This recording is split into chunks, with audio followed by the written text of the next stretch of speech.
Capítulo 2. La estación de trenes de Berchtesgaden era más pequeña que la de Berlín, pero más majestuosa. Los banderines nazis colgaban en escrupulosas filas verticales, lo que hacía que destacaran las grandes columnas interiores, dándole un aspecto romano y solemne a la edificación. A un lado brillaba una puerta dorada que parecía reservada para personas importantes. En ella, en bajo relieve, podía verse un águila negra posada sobre una esvástica. Quizás era la entrada a un salón de recepción para las personalidades que visitaban al Führer. Después de todo, aquella era la última parada para los que estaban invitados a su refugio de montaña. Busqué con la mirada al tío Willy y a la tía Reina, y los vi parados cerca de la entrada. Mi tío parecía más feliz de verme que mi tía. Era un hombre regordete con una pequeña panza redonda y aún conservaba su cabello color fuego y las pecas de su juventud. Algunas de ellas se convirtieron en grandes manchas café que marcaban su rostro. Sostenía su gorro de policía en una mano. La sonrisa de mi tía parecía forzada, como si yo fuera un hijastra indeseable que regresaba a casa a visitarlos. Era refinada y culta, a diferencia de mi simpático tío. Mi padre me comentó que el matrimonio de mis tíos le pareció una unión peculiar. En aquel entonces, por ser más joven, nunca cuestioné su atracción, pero ahora que me encontraba frente a ellos, sus diferencias me parecían muy evidentes. Después de intercambiar saludos, mi tío puso mis maletas en su pequeño Volkswagen gris. Me senté en la parte de atrás. Mientras mi tío conducía, no pude ver mucho del panorama montañoso, a excepción de unos oscuros picos que sobresalían de las nubes en el negro cielo de la noche. Durante mi infancia, solo visité Berchtesgaden en una sola ocasión. Mis tíos vivían en un chalet de 3 pisos de estilo bávaro. Estaba encajado entre un pequeño restaurante y una carnicería, a poca distancia del centro del pueblo. Su casa era alta, pero no tan ancha como los chalets que se veían en las laderas de las montañas. Salí del auto y respiré el fresco aire de los Alpes. Era difícil pensar que seguía en el mismo país al que pertenece Berlín. Nos quitamos los abrigos y dejé mis maletas junto a la puerta. El tío Willy estaba vestido en el uniforme de la policía local, con una esvástica alrededor de su brazo izquierdo. Reina traía puesto un vestido de color azul cobalto con cuello cerrado. Sobre su corazón brillaba un prendedor de diamantes con forma de esvástica. Un gran retrato del Führer en blanco y negro colgaba sobre la chimenea, y su solemne y sólida figura dominaba el comedor.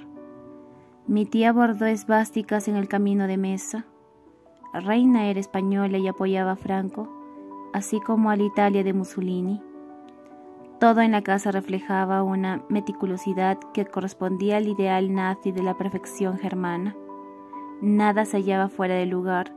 Los muebles estaban tan pulidos que brillaban y colocados de forma perfectamente simétrica. Sentía como si acabara de entrar a un cuento de hadas, algo fuera de lo común que causaba una impresión surrealista. Era como estar en una exposición de arte. Todo era muy bello, pero no era un hogar. La noche se tornó fría, de modo que mi tío avivó las llamas de la chimenea. La tía Reina sirvió un guisado de res con pan y disfrutamos de un vaso de vino tinto. El guisado tenía poca carne y verduras. Era más caldo que nada, pero con un sabor excelente. El viaje me dio hambre. La comida fue más sustanciosa que los platillos de verduras a los que se limitaba mi madre en esos días. En toda Alemania escaseaban los huevos y la carne, especialmente en las ciudades. Hablamos de mis padres y de los demás familiares. Charlamos brevemente acerca de la guerra, un tema para el cual Willy y Reina no tenían más que sonrisas. Al igual que mi madre, estaban convencidos de que íbamos ganando y de que Alemania triunfaría sobre nuestros enemigos, en especial sobre los judíos. Siempre viví tan protegida, con gente como yo y los pocos amigos de siempre, que nunca pensé demasiado acerca de los judíos. No formaban parte de mi vida. No teníamos ni amigos ni vecinos judíos. Nadie que conociéramos desapareció. El tío Willy afirmó que el derecho que teníamos a un Lebensraum propio era tan esencial como nuestro patrimonio. Una vez que elimináramos a los judíos y a los bolcheviques, la tierra quedaría libre para que Alemania la poblara. En el este se producirían los alimentos, minerales y materias primas que necesitara el Reich para su reinado de 1000 años. Mientras hablaba, su rostro se iluminó. La tía reina contempló su mesa dispuesta a la perfección como si fuese una verdadera monarca. Estas copas de cristal vinieron de mi hogar en España. Golpeó el costado de su copa con las uñas. Cuando sea más seguro viajar, te llevaré a la tierra donde nací. Es un país bellísimo. Los aliados están haciendo su mejor esfuerzo por inundarnos con propaganda, pero sabemos que el Führer está en lo correcto. Volteó hacia el retrato que colgaba sobre la chimenea y sonrió. Saldremos victoriosos. Nuestros hombres no dejarán de luchar hasta que se gane la última batalla. Asentí, aunque no tenía interés alguno en el tema, porque era una simple joven alemana que carecía de la sofisticación de mi tía. Era distinta a cualquier otra mujer que conociera, más dogmática que mi madre y con un alma de hierro. Nada de lo que yo pudiera decir o hacer influiría en las opiniones de mis tíos ni en los resultados de la guerra. También mis pocas amigas estaban más preocupadas por sus trabajos, ganar dinero y salir adelante. Casi nunca hablábamos de la guerra, excepto para señalar con añoranza la mala fortuna de que se llevaran a todos los muchachos al frente. Después de que mi tía y yo acabáramos de levantar la mesa, nos quedamos otro par de horas en la sala de estar hasta que mi tío Willy empezó a cabecear. Cuando empezó a roncar, Reina anunció que era hora de retirarnos. Llevé mis maletas a la habitación en el segundo piso, que tenía vista hacia la calle. Los faroles estaban apagados, pero se alcanzaban a ver la débil luz de algunas ventanas por debajo de las cortinas opacas. Más allá de los edificios, la zona era una mezcla de claridad y penumbra. Las montañas exhibían diferentes tonos de negro, las rocas parecían pesadas y parduzcas, los bosques ligeramente más claros pese a la oscuridad. Las nubes se arremolineaban en lo alto y de vez en cuando un rayo de luz las atravesaba como una especie de flecha luminosa. No podía determinar si el rayo provenía de la tierra o del cielo, pero por un momento iluminaba las nubes como si se prendiera una luz eléctrica en su interior. Me quedé parada frente a la ventana y me fue casi imposible alejarme de esa vista. En el Obersalzberg, la magia y el mito se respiraban en el aire. No era de sorprender que Hitler decidiera construir su castillo, el Berghof, en las montañas que se elevaban por encima de Berchtesgaden. Desempaqué algunas cosas y me senté en la cama. A pesar de lo mucho que admiraba la belleza de Berchtesgaden, en casa de mis tías me sentía como una forastera. Me fui a la cama pensando en mí y en mi familia. Para entonces ya estarían en cama, con las persianas cerradas y las lámparas apagadas. Frau Horst seguiría despierta, fumando y sorbiendo una copa de coñac. No se iba a dormir nunca sin beber un poco. En mi habitación el silencio era inquietante. Antes de la guerra, cuando el viento soplaba en la dirección correcta, en Berlín podía escuchar los trenes y su solitario silbido. Siempre me preguntaba hacia dónde se dirigían, pero me sentía más que contenta en estar en cama y soñaba poco con viajar. A todas horas podía escucharse el ruido de los autos y el pitido de las bocinas. La ciudad zumbaba. Tendría que acostumbrarme a aquel silencio. De pronto sentí una fuerte añoranza por mi calle, tan llena de árboles, y por los saludos y la charla casual de nuestros vecinos. Por la mañana siguiente, todas las amabilidades de mi tía se desvanecieron. «Si quieres vivir aquí, tendrás que conseguir un trabajo», me dijo Reina con un tono tan frío como el acero. Las comodidades de la noche anterior se evaporaron y me sirvió un tazón de avena con un poco de leche de cabra. En la mesa no había mantequilla y no me atreví a pedirla. No podemos darnos el lujo de tener otra boca que alimentar y tus padres no están en la posición de enviarnos dinero. Debes conseguirte un empleo o un marido. El Reich necesita varoncitos fuertes que le sirvan en el futuro. Quedé pasmada ante sus exigencias, pero no eran del todo inesperadas. ¿Y qué quieres que haga? No puedo pasearme por las calles buscando marido. Reina frunció los labios. No estoy sugiriendo que te conviertas en una cualquiera, replicó enfocando el problema de modo práctico. Las mujeres fáciles dañan al Reich y pervierten a nuestros soldados. La semilla de los hombres debe reservarse para engendrar hijos. Debes encontrar un empleo, algo que sepas hacer o para lo que tengas talento. ¿Eres buena para algo? Pensé con cuidado antes de responderle. En casa de mis padres nunca tuve gran cosa que hacer, excepto limpiar y remendar.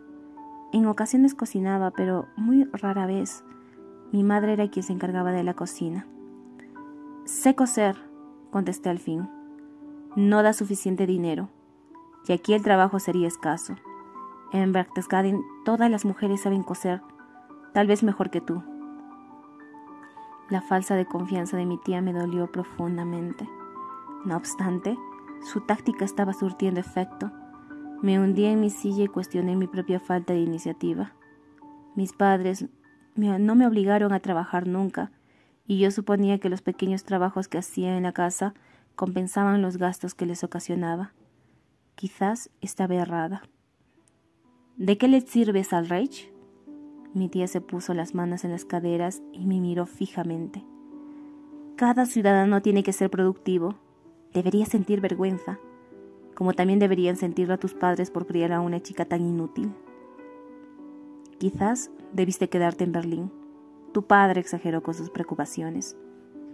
Movió un dedo frente a mi cara. Cualquier efecto que pudiera sentir por mi tía se estaba desvaneciendo con rapidez. Casi no pasamos tiempo juntas y la perspectiva de estar en su compañía más de unos cuantos días presagiaba un absoluto desastre. Me preocupé y dije, me pondré a buscar trabajo después del desayuno. Buena chica. Los ojos de mi tía se iluminaron. Debe de haber algo que puedas hacer. No me sentía muy convencida. Ayudé a lavar los trastes y después me bañé y desempaqué lo que quedaba de mis pertenencias. Aunque no estaba muy segura de quedarme ahí, quise verme profesional, de modo que elegí mi mejor vestido. No solicitaba ningún trabajo desde hacía varios años y sentía que mi falta de preparación era lamentable. Mi tía me prestó un cuaderno y una pluma, ambos cubiertos de esvásticas. Las nubes se disiparon durante la noche y los rayos del sol de primavera caían a plomo. Aún así, el fresco hacía necesario usar un saco. El aire de la montaña y la brillante iluminación lograron que apresurara mis pasos después de la desagradable conversación con mi tía. Miré a mi derecha y me emocioné al ver el Batman, cuyas bellas cumbres cerradas se erguían sobre el valle como si surgieran dientes de tiburón de la tierra. Las blancas nieves de invierno seguían cubriendo las alturas de su rocosa faz. Allá donde mirara había bosques y montañas. Berchtesgaden era distinto por completo de Berlín, donde todo el mundo estaba inquieto. Caminé despacio frente a las tiendas de la calle con sus vitrinas vacías. Muchas tenían las contraventanas cerradas o estaban clausuradas con tablones. Incluso me detuve a leer una hoja de noticias locales en busca de información sobre algún empleo, pero no había ninguno. ¿Cómo esperaba mi tía que encontrara un trabajo si había tantas tiendas cerradas o que solo vendían bienes y servicios racionados? No había una sola nota que anunciara una vacante de trabajo, excepto la de la carnicería, que estaba junto a la casa de mis tíos. El carnicero buscaba un asistente de hombros fuertes para ayudarlo a limpiar y a cargar. No podía verme a mí misma destripando pollos ni limpiando desastres sanguinolentos. Además, Lo lógico era que el dueño quisiera un hombre que pudiera cargar los pesados trozos de res, por más escasos que fuesen.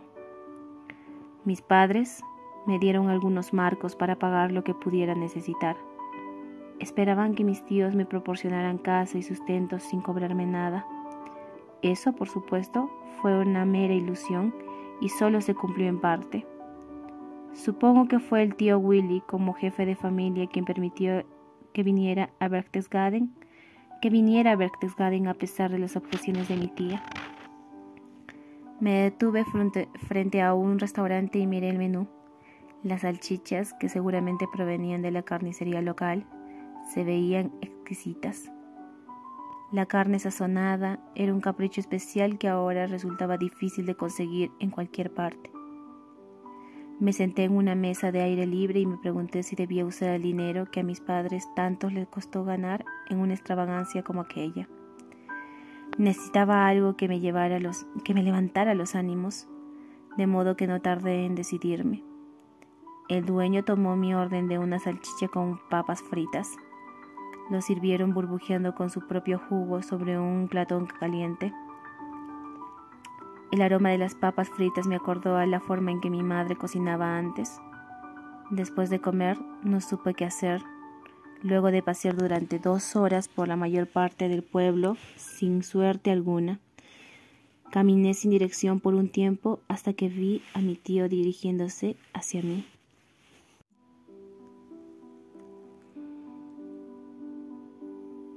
¿Ya comiste?, me preguntó mientras se frotaba el estómago. Señalé al restaurante donde acababa de comer. La salchicha está de lo mejor. Me tomó del brazo y me llevó a la sombra del toldo de una tienda. Hablé con tu tía después de que te marchaste. En ocasiones puede ser muy brusca. Está haciendo su mejor esfuerzo para protegernos de los efectos de la guerra. Les agradezco lo que hicieron por mí, dije asintiendo con la cabeza. De lo contrario, no tendría dónde ir. Levantó un dedo como si estuviese a punto de aleccionarme. Esta mañana les hablé a algunas personas. Ser policía y miembro del partido puede abrirte algunas puertas. Preséntate en el Reichsbund y yo me encargo de lo demás. Inclinó la cabeza hacia un edificio cubierto de banderas nazis que estaba al final de la cuadra. No seas tímida, anda. Yo haré mis pases de magia. Me dio un besito en la mejilla. Lo dejé sonriente y caminé hasta el lugar que me dijo, una oficina de servicios sociales. Miré una ventana atestada de libros, banderines, cartelones y publicaciones nazis. En el interior pude ver a una mujer vestida con un uniforme gris frente a un escritorio.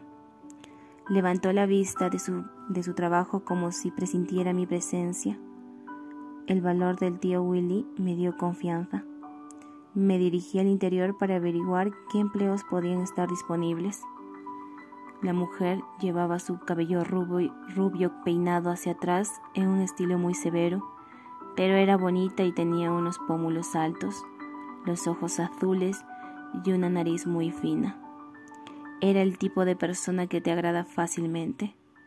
Me imagino que esa era la razón por la que desempeñaba ese trabajo. Me acerqué y me indicó que tomara asiento en la silla de roble que estaba frente a su escritorio.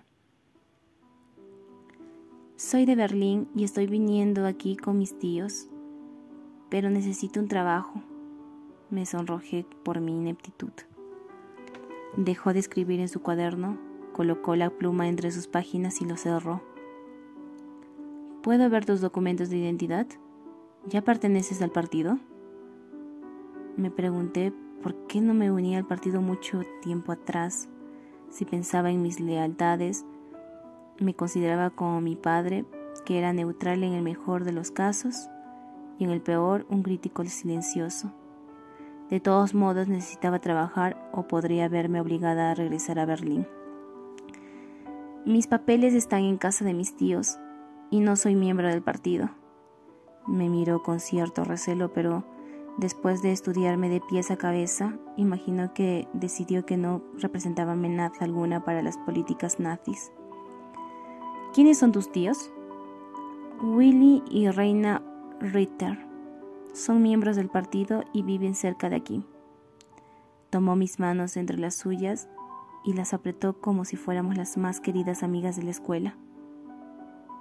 Los conozco a la perfección. Son personas excelentes, ciudadanos honrados y un ejemplo para todos los alemanes leales.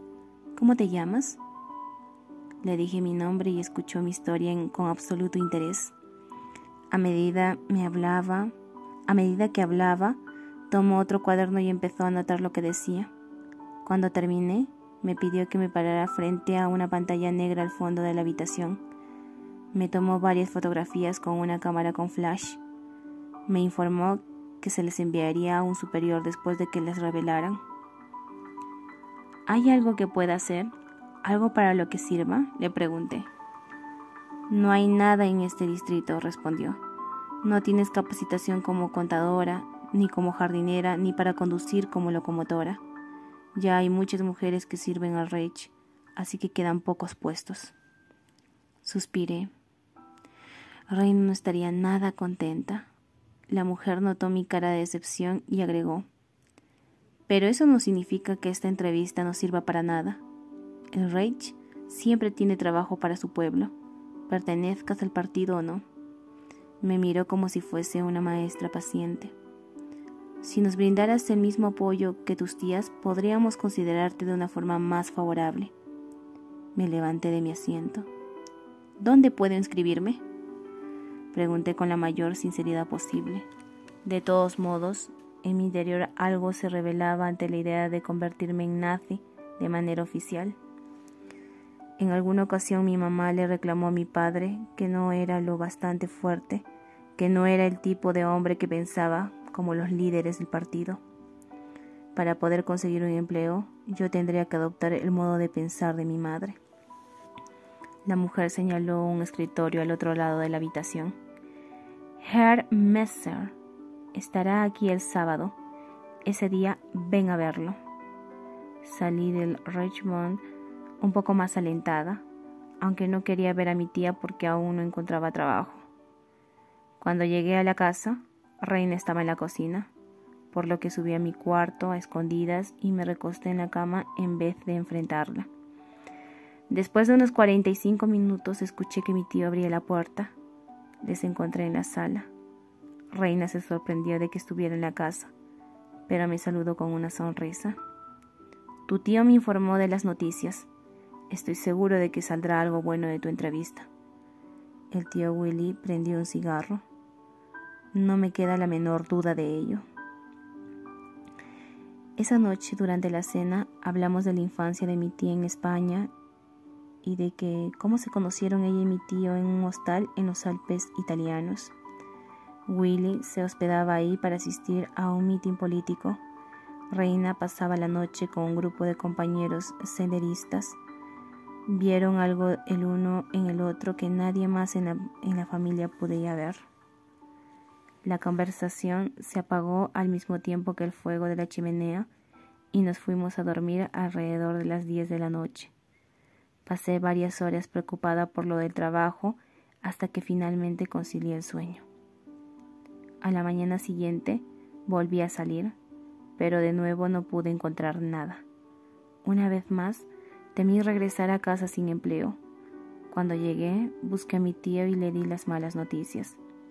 Se quedó parada con las manos entrecruzadas frente a ella y una calma extraña, considerando su fervor por que consiguiera un empleo.